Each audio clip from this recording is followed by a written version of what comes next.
Example number first, इस example में हमारे पास कोई यूनिफॉर्म स्क्वायर प्लेट दिया गया है जिसका मास m है और हर एक साइड का लेंथ a दिया गया है।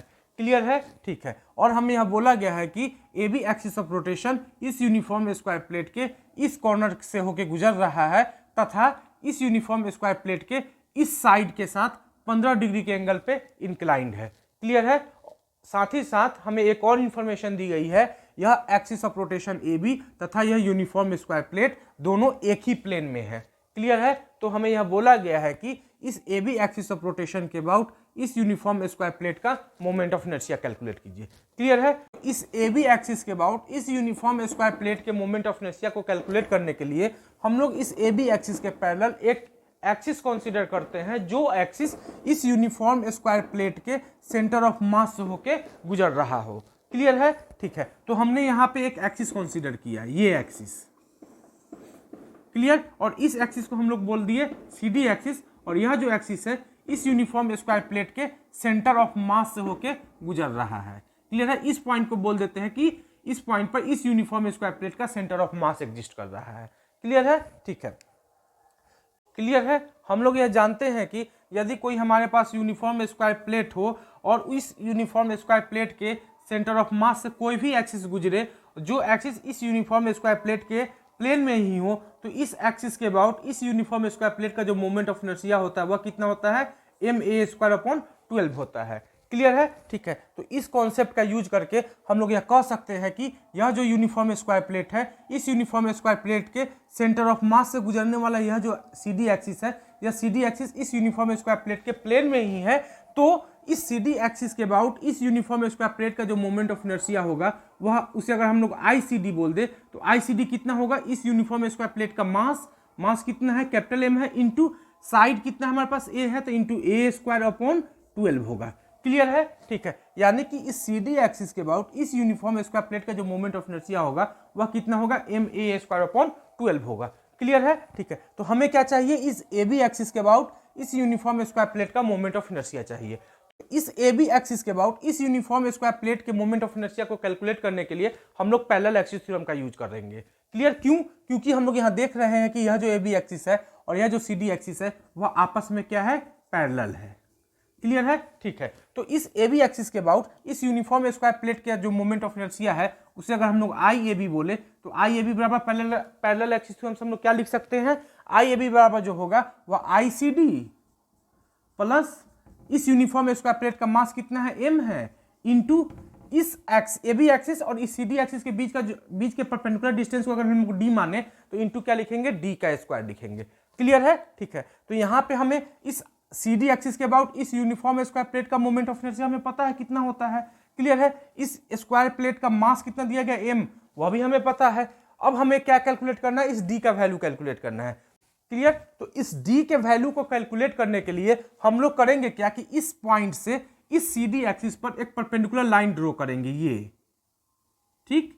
यह जो परपेंडिकुलर लाइन ड्रॉ किया हमने, इस परपेंडिकुलर लाइन का जो लेंथ होगा वही क्या होगा? d होगा। तो हम लोग इस लेंथ को बोल देते हैं d। तो हमें एक्चुअली इस d के वैल्यू को कैलकुलेट करना है। क्लियर है? तो इस d के वैल्यू को कैलकुलेट करने के लिए हम लोग इस पॉइंट से और इस सेंटर ऑफ मास को एक स्ट्रेट लाइन से मिला देते हैं, कुछ इस तरीके से। तो यह जो लाइन होगा यहां से लेकर के यहां तक का यह जो ब्लैक वाला लाइन है वह क्या होगा? इस डायगोनल का हाफ होगा। इस डायगोनल का क्या होगा? इस डायगोनल का क्या होगा? हाफ होगा। तो हम लोग यह पता है कि स्क्वायर के केस में डायगोनल का जो लेंथ होता है वह क्या होता है? √2a होता है। तो यहां से लेकर के यहां तक का यह जो लेंथ होगा वह कितना होगा? यहां से लेकर के यहां तक के लेंथ का हाफ होगा। क्लियर है? तो यहां से लेकर के यहां तक का जो यह लेंथ है, यह लेंथ कितना होगा? √2a/2 होगा। जब इसको सॉल्व करेंगे तो हमें क्या मिल जाएगा? a/√2, यानी कि यहां से लेकर के यहां तक का यह जो लेंथ हमें मिला वह कितना मिला? a/√2 मिला। क्लियर है? ठीक है। और हम लोग यह देख रहे हैं कि यह एंगल हमारे पास कितना डिग्री था? 15 डिग्री था। तो और यह जो एंगल है वह कितना डिग्री है? 90 डिग्री है। और हमें यह पता है कि स्क्वायर के केस में डायगोनल जो होते हैं वह साइड के साथ 45 डिग्री के एंगल पे इंक्लाइंड होते हैं। यानी इस एंगल को अगर हम लोग 45 डिग्री मानेंगे तो यह भी एंगल कितना हो जाएगा? 45 डिग्री का होगा। क्लियर है? क्यों? क्योंकि यह जो लाइन है, यह लाइन क्या है, इस यूनिफॉर्म स्क्वायर प्लेट का डायगोनल है। तो इस आधार से हम लोग यह बोल सकते हैं कि यह जो एंगल होगा वह भी एंगल कितना डिग्री का होगा, 45 डिग्री का होगा। क्लियर? ठीक। तो यहां से लेकर के यहां तक का यह जो एंगल हो गया वह हमारे पास कितना डिग्री है, 90 डिग्री। ये एंगल 90 डिग्री है और यह एंगल कितना है, 45 डिग्री है और यह एंगल कितना है, 15 डिग्री है। तो यहां से लेकर के यह जो पूरा एंगल हुआ, यहां से लेकर के यह पूरा एंगल कितना डिग्री का हो जाएगा, 45 + 15 यानी कि 60 डिग्री। तो हमें यह एंगल कितना मिल जाएगा, 30 डिग्री मिल जाएगा। क्लियर है? ठीक है। तो इस राइट एंगल ट्रायंगल में यह क्या है, डी है। यह एंगल कितना डिग्री है, 90 डिग्री है। यह क्या है, 30 डिग्री है। और इस लेंथ, यह जो लेंथ है, यह लेंथ हमारे पास कितना है, a/√2 है। क्लियर है?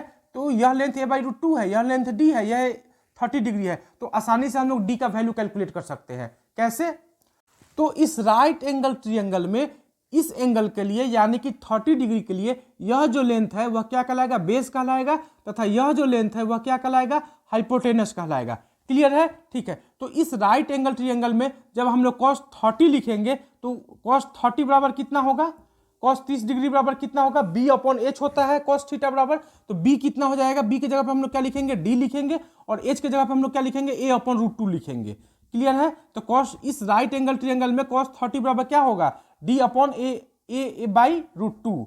क्लियर? तो cos 30 का वैल्यू हम लोग कितना जानते हैं, √3/2। cos 30 की जगह पर हम लोग क्या लिखेंगे, √3/2 और यहां से जब हम लोग सॉल्व करेंगे तो √2d/a। तो यहां से हमें d का वैल्यू कितना मिल जाएगा, √3/2√2 × a। क्लियर है? तो हमें यहां से इस AB एक्सिस और इस CD एक्सिस के बीच का जो यह परपेंडिकुलर हाइट है वह d है और वह d कितना है हमारे पास, √3a/2√2 है। क्लियर है? ठीक है। तो इस AB एक्सिस के अबाउट इस यूनिफॉर्म स्क्वायर प्लेट के मोमेंट ऑफ इनर्शिया को कैलकुलेट करने के लिए हम लोग इस इक्वेशन का यूज कर सकते हैं। क्लियर है? ठीक है। तो इस AB एक्सिस के अबाउट इस यूनिफॉर्म स्क्वायर प्लेट के मोमेंट ऑफ इनर्शिया को हमने क्या बोला है, IAB बोला है। और इस CD एक्सिस के अबाउट इस यूनिफॉर्म स्क्वायर प्लेट के मोमेंट ऑफ इनर्शिया को कितना बोला है, ICD बोला है। तथा M क्या है, इस यूनिफॉर्म स्क्वायर प्लेट का मास है और d क्या है, इस AB एक्सिस और CD एक्सिस के बीच का परपेंडिकुलर डिस्टेंस है। क्लियर है? ठीक है। तो इस यूनिफॉर्म स्क्वायर प्लेट का इस CD एक्सिस के बाद कितना मोमेंट ऑफ इनर्शिया होता है, ma²/12 होता है। तो हम लोग यहाँ क्या लिखेंगे, ma²/12 लिखेंगे, प्लस इस यूनिफॉर्म स्क्वायर प्लेट का मास कितना है हमारे पास, m है, इनटू इस CD एक्सिस और इस AB एक्सिस के बीच का जो परपेंडिकुलर डिस्टेंस है वह कितना है, d बराबर क्या है, √3a/2√2 है। तो हम लोग क्या लिखेंगे, √3a/2√2 का स्क्वायर। क्लियर है? जब इसको हम लोग सॉल्व करेंगे तो आसानी से IAB हमें पता चल जाएगा। क्या मिलेगा, IAB बराबर ma² प्लस m × 3ma²/4 दूनी 8। क्लियर है? एलसीएम हम लोग लेंगे तो कितना हो जाएगा, तो 12 8 का एलसीएम हम लोग यहाँ कैलकुलेट कर लेते हैं। 2 6 12, 4 दूनी 8, फिर 2 से 2 दूनी 3 दूनी 6, 2 दूनी 4, यानी कि 3 दूनी 6 दूनी 12 दूनी 24। एलसीएम कितना आ जाएगा, 24। तो यहाँ हम लोग क्या लिखेंगे, 2ma²/3×9 ma²। क्लियर है? जब इसको सॉल्व करेंगे तो हमें क्या मिलेगा, 11ma²/24। तो IAB हमें कितना मिल गया, 11ma²/24। यानी इस AB एक्सिस के अबाउट इस यूनिफॉर्म स्क्वायर प्लेट का जो मोमेंट ऑफ इनर्शिया होगा वह कितना होगा, 11ma²/24। क्लियर है? Okay, thank you.